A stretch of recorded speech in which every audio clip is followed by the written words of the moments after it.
Assalamualaikum warahmatullahi wabarakatuh. Kembali lagi bersama kita dalam Bukan Podcast Stisda Lampung Tengah. Yang mana untuk narasumber kali ini tidak kalah luar biasanya dengan narasumber-narasumber sebelumnya, yakni kali ini kita akan ditemani oleh Bapak Ibnu Afrelian, Magister Hukum, yang mana beliau ini salah satu dosen yang dedikasinya sudah luar biasa dan beliau alhamdulillah sudah dosen bersertifikat ya Pak Ibnu ya, alhamdulillah. Alhamdulillah. Dan tentu kita nanti akan membicarakan banyak hal nih terkait prodi HKI, dan teman-teman juga yang nonton masih bimbang kan mau milih prodi apa yang bisa dijadikan sebagai pedoman hidup, dijadikan sebagai masa depan, karir dan lain sebagainya. Selamat pagi Pak Ibnu. Ya, selamat pagi Pak Afif ya. Iya. Alhamdulillah kita berjumpa lagi ya Pak Ibnu pada kesempatan kali ini. Tentu kita akan membicarakan banyak hal ya Pak Ibnu. Kita akan menanyakan beberapa hal nih terkait kepribadian ataupun riwayat pendidikan dari Pak Ibnu sedari SMA hingga pasca sarjana. Silakan Pak Ibnu bisa Enggak dari TK saja, dari TK semua ya. itu terlalu lama. Oke, baiklah. Terima kasih Pak Afif. Baik, dari pertanyaan ini, pertama SMA saya itu dari Catur Sakti, Lampung Timur, Lampung tepatnya Timur. di Marga 3. Ya lebih tepatnya Yayasan Catur Sakti. Lalu saya S1-nya itu di tahun 2011. Oke. Yang sekarang itu namanya Winjusila. Kalau dulu itu masih Stein ya, Stein Juraisiwo Metro. Iya. Masih Stein, masih kecil lah Stein itu, Iya. belum banyak gedung. Dan sekarang begitu lulus sudah besar. Iya, luar biasa sekali perkembangannya, Ya Pak. seperti kata orang-orang ketika kita lulus sekolah itu pasti bagus. Nunggu kita lulus memang. Iya. Lalu S2 saya itu S2-nya agak unik di S2 UIN Raden Intan. Nah, saya ini terjebak COVID-19. Jadi ada fenomena COVID-19 itu pandemi, jadi lulusnya lama. Jadi sekitar tahun 2020 saya lulus di pokoknya lulusan COVID kalau Lulusan pasca COVID. ya, lulusan COVID tiba-tiba lulus gitu.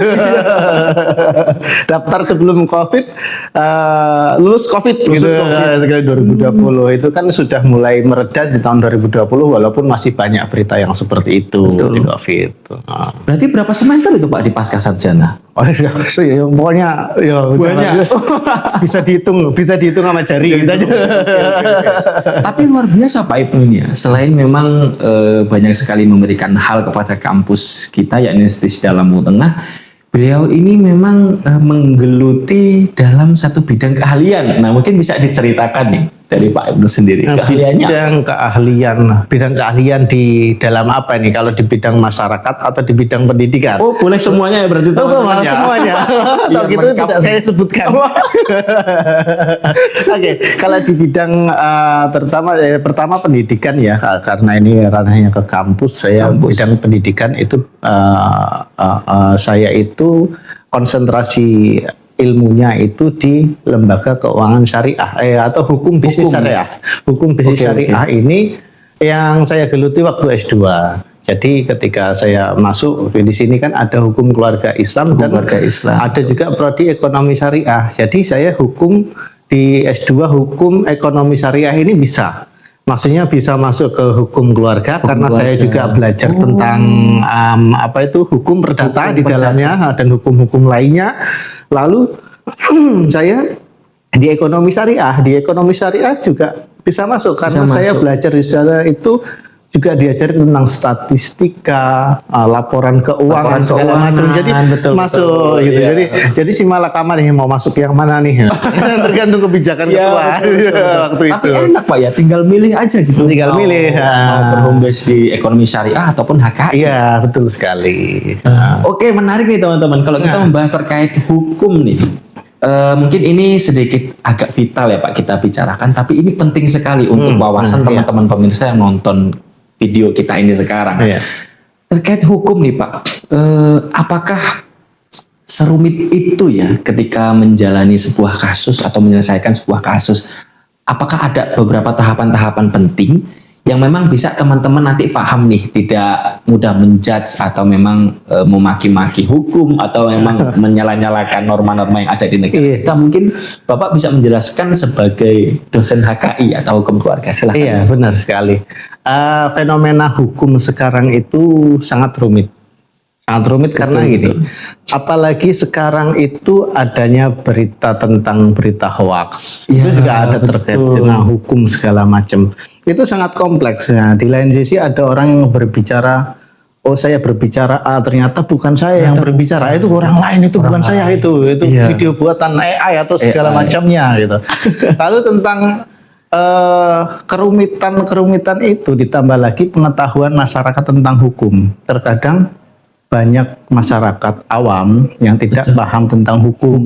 Misal hukum ini bisa juga digunakan untuk kejahatan, bisa. Iya. Bisa untuk digunakan kebaikan, bisa. Contoh untuk kejahatan, misalkan untuk pengancaman. Nanti kita lari ke keahlian saya yang nomor 2 yang di masyarakat itu tadi ya. Contoh hukum yang untuk kejahatan misalnya ada pengancaman oleh oknum yang mengaku sebagai oknum ya, ini oknum yang mengaku sebagai saya ini adalah pengacara, mendatangi seseorang mau mengancam bahwa kamu harus kayak gini kalau enggak kamu saya denda gitu. Yang seperti itu hukum yang untuk kejahatan, untuk menutup kasus tersebut. Lalu ada untuk yang kebaikan, untuk membela orang lah, pasti itu untuk membela orang. Yang seperti ini bukan alurnya hukum yang semestinya. Ini harusnya nggak boleh dong yang seperti ini, harus sesuai runtutan. Betul. Jadi kalau hukum itu kalau diproses akan menjalani persidangan itu pasti ada proses sebelumnya. Proses sebelumnya seperti ada yang melaporkan. Kalau nggak ada yang melaporkan, tiba-tiba ada orang yang mengancam mau dipenjarakan. Wah, bukan seperti itu. Laporan dulu kepada kepolisian. Dari kepolisian baru naik ke kejaksaan. Dari kejaksaan baru ke pengadilan, diarahkan kemana. Seperti itu. Wah, menarik nih ya teman-teman. Bagi teman-teman yang masih bimbang bisa nih nanti salah satu prodi yang akan teman-teman pertimbangkan untuk diambil salah satunya HKI ini. Karena penjelasannya ya banyak sekali nih yang akan kita dapat setelah ini tuh. Dan terkait hukum ya Bapak, kira-kira di negara kita itu cocok nggak sih menerapkan hukum Islam nih? Karena kan kita banyak banget ya, banyak sekali fenomena-fenomena orang-orang yang nggak tahu itu siapa, oknumnya tidak jelas, kelompok tidak jelas dari mana, tapi menganggap seperti Pancasila, kemudian Undang-Undang Dasar 45 itu tidak sesuai dengan syariat. Kafir ya, itu. Kafir. Undang-undang kafir, hukum kafir. Nah, ini pendapat dari Pak Ibnu sendiri bagaimana sebagai dosen hukum? Apakah kita bisa nih sebetulnya menerapkan hukum full Islam atau tidak kira-kira? Semasa saya kuliah ya, saya berhubung saya juga kuliahnya nggak hanya di hukum juga di syariah juga saya belajar gitu. Oke. Saya pernah mendengar profesor saya itu berbicara bahwa negara berbasis Islam itu susah. Betul. Bahkan di zaman sekarang pun akan sangat susah diterapkan. Soalnya seperti apa? Zaman khalifah setelah Nabi meninggal itu seperti ada Abu Bakar, ada Umar ada Utsman sampai Ali, itu mereka sistem khalifah dengan sistem hukum Islam itu hancur semua.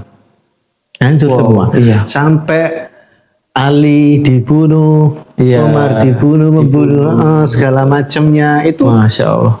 Apalagi waktu itu orangnya luar biasa hebat. Seperti Umar, hebatnya seperti apa? Umar itu ada setan, ibaratnya setan lewat saja takut. Tapi karena kepemimpinan yang seperti itu dan banyak oknum yang tidak suka cara pemikiran yang berbeda, jadi akhirnya runtuh khalifah seperti itu.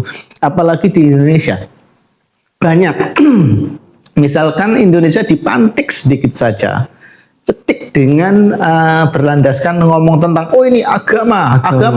Betul. Banyak yang terpengaruh seperti itu.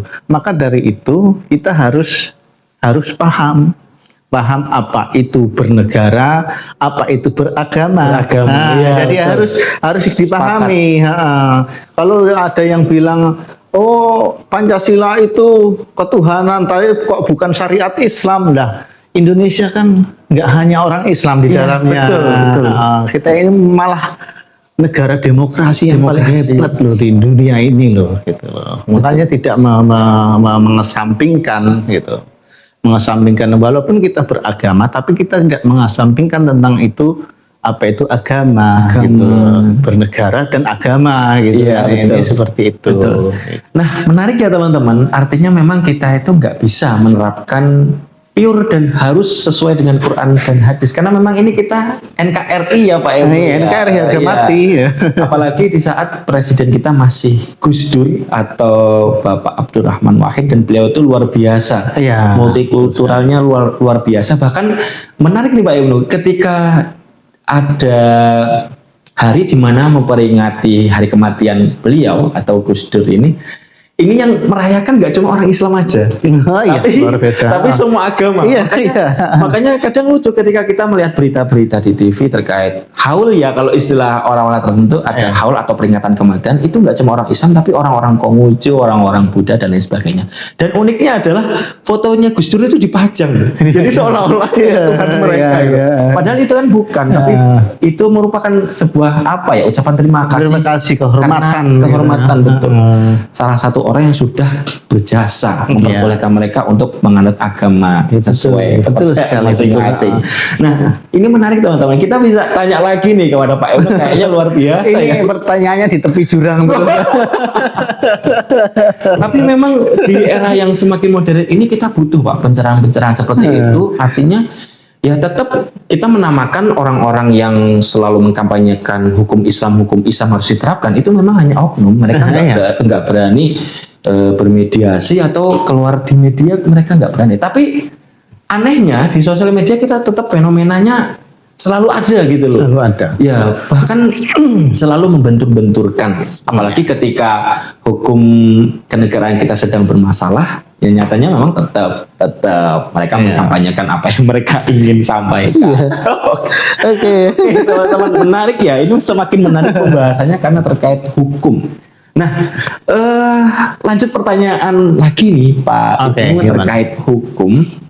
Bagaimana Pak Ibnu menyajikan sajian materi kepada mahasiswa biar mereka itu bisa menjadi mahasiswa yang tidak terlalu temperamen dalam berislam, bisa rahmatal lil alamin, bisa kasih sayang walaupun dengan rekan-rekan ataupun saudara-saudara yang tidak seiman. Oke. Jadi ketika saya menyajikan suatu materi dalam perkuliahan, saya mengingat ketika ada suatu pelatihan PKDP yang diadakan Kemenak waktu itu. Betul. Tentang materi tentang moderasi beragama gitu. Jadi ada fenomena-fenomena tentang kemodernisasian beragama, saling toleransi antara satu sama lain, agama satu dengan agama lain. Bahkan saya pun waktu itu pelatihan itu di UIN ya, di UIN Raden Intan yang notabene Kementerian Agama dan banyak orang dosen-dosen Islam. Tapi di situ saya itu sangat menarik. Di situ ada satu peserta yang satu kelas dengan saya. Satu kelas dengan saya itu Bante. Bante itu ibarat itu ustadznya orang Buddha. Di situ satu. Nah, itu ya ada. Saya pertama bingung.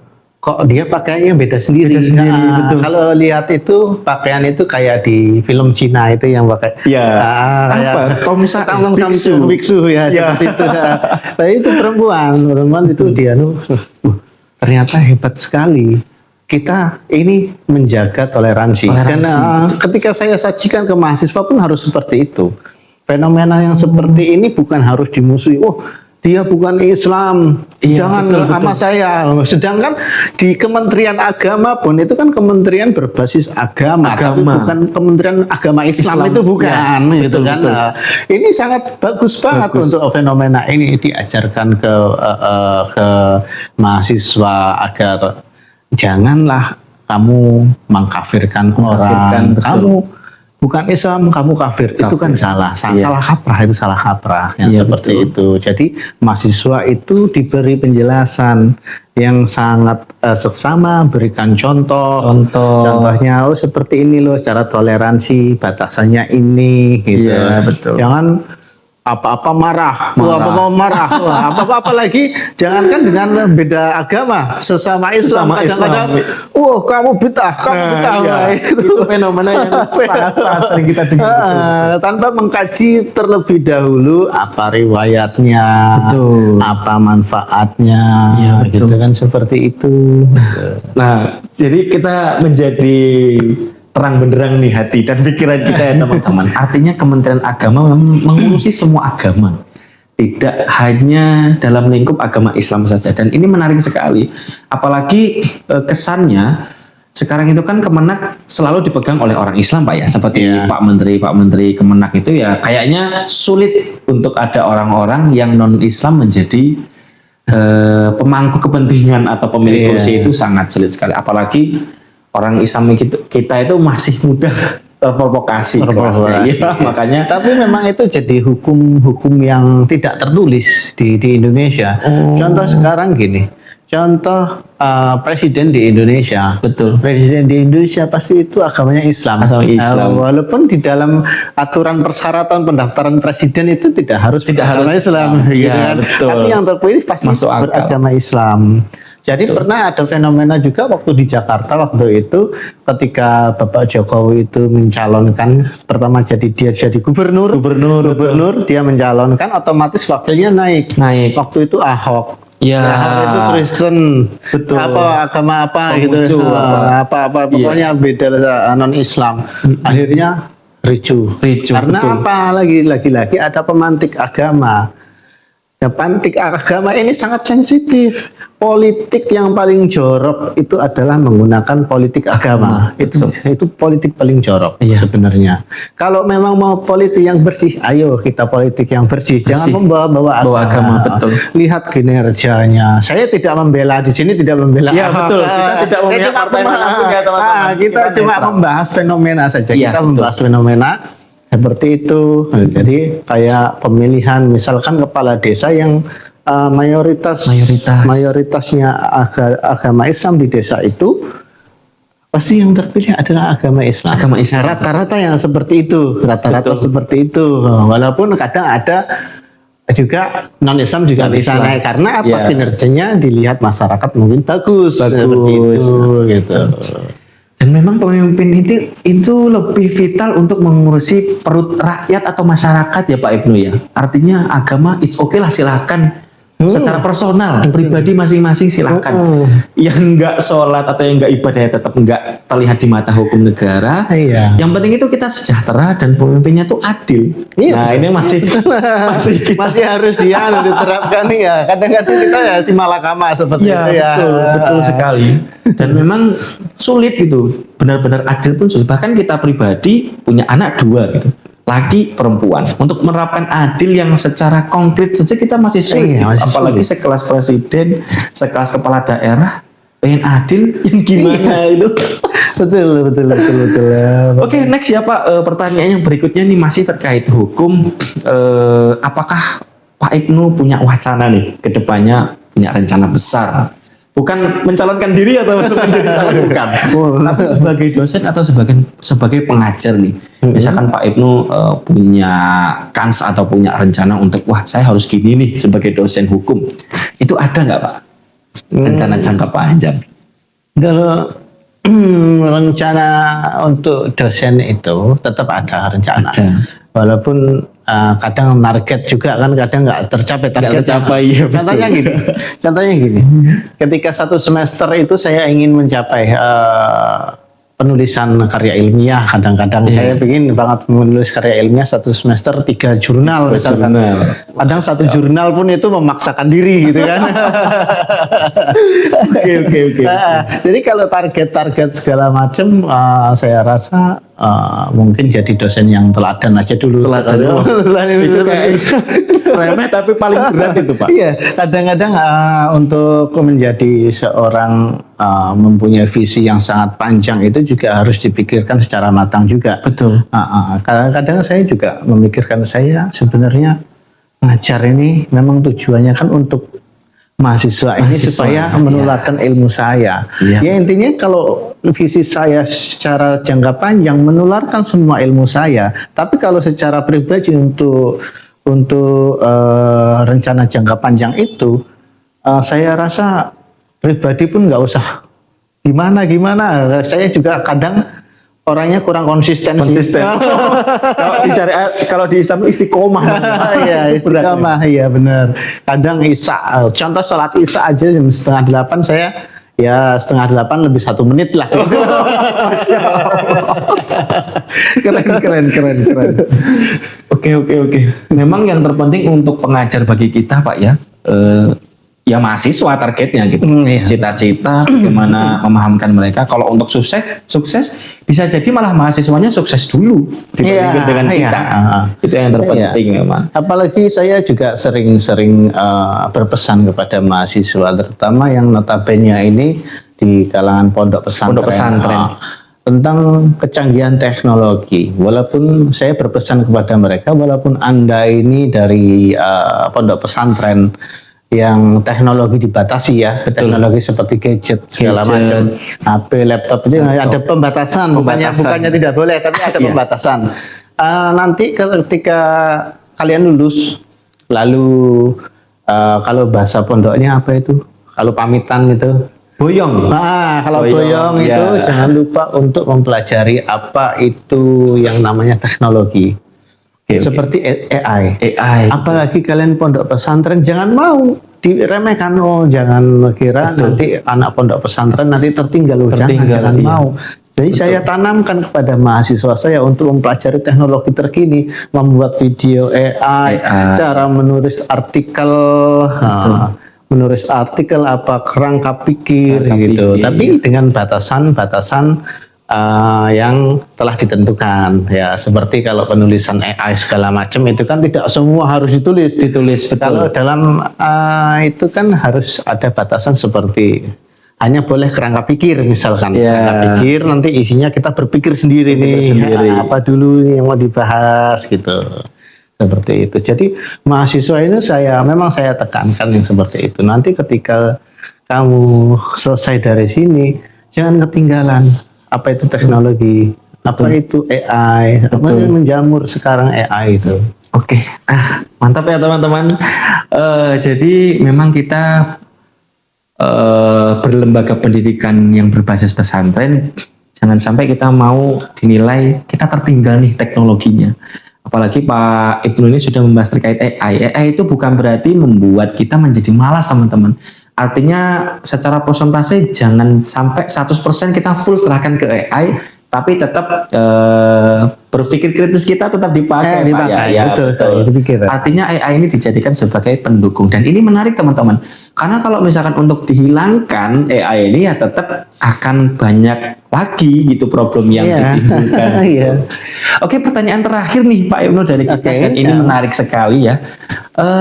Terkait AI ini apakah sudah mulai dibahas nih di Prodi HKI atau terkait hukum lah yang ada di negara kita, terkait bagaimana tata cara ataupun perundang-undangan dalam penggunaannya, dalam batasannya, mungkin Pak Ibnu lebih kalau yang seperti itu saya baru di Kemenristek Dikti kalau nggak salah, itu nanti saya lupa peraturannya itu AI itu ada batasan penggunaan AI.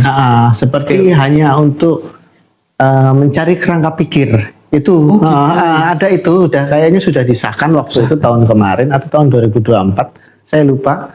Tapi kalau di sistem di Darussafaah ini itu untuk AI-nya belum ditekankan untuk cara penggunaan atau pelatihan segala macam. Jadi AI itu ya masih, karena kita masih bertarafnya kan, mahasiswanya gadgetnya masih low, masih rendah, karena ada mahasiswa juga yang belum boleh memegang HP karena aturan tertentu gitu. Jadi tidak maksudnya kalau di regulasi nasional udah ada aturan penggunaan AI, tapi kalau di Darussafaah saya sebenarnya ingin cita-cita saya itu ngajarin mahasiswa itu untuk trik-trik tentang AI gitu, atau membuat konten sekarang, apalagi afiliator betul. Itu menggunakan AI banyak sekali seperti sekali. video untuk menjual barang. Itu sebenarnya itu untuk penunjangan ekonomi. betul. Bahwa jangan salah. Orang lulusan lulusan pertanian apabila dia lulus mendapatkan ijazah pertanian, tapi dia belum tentu masuk di Kementerian Pertanian. Betul. Begitupun hukum, begitupun pendidikan dan lain sebagainya. Iya, Lalu betul sekali. peluang tentang AI, kita kembali lagi ke AI. Jadi peluang AI ini bisa digunakan untuk kewirausahaan segala macamnya seperti itu. Jangan nanti seolah-olah kita patokan saya lulus kuliah, saya kerja di sini. Itu Harus sekarang iya. warga negara Indonesia udah berapa? Gitu. Hampir 22 juta masyarakat di Indonesia gitu. Jadi kita harus kreatif, mahasiswa harus kreatif. Lulusan sarjana itu harus kreatif. Bagaimana bisa menjadi konten kreator kah, menjadi afiliator gitu. Betul. Memanfaatkan teknologi. Jadi ya, saya ingin membuat suatu pelatihan yang seperti itu agar nanti keluar dari sini bisa membuatnya dipraktekkan.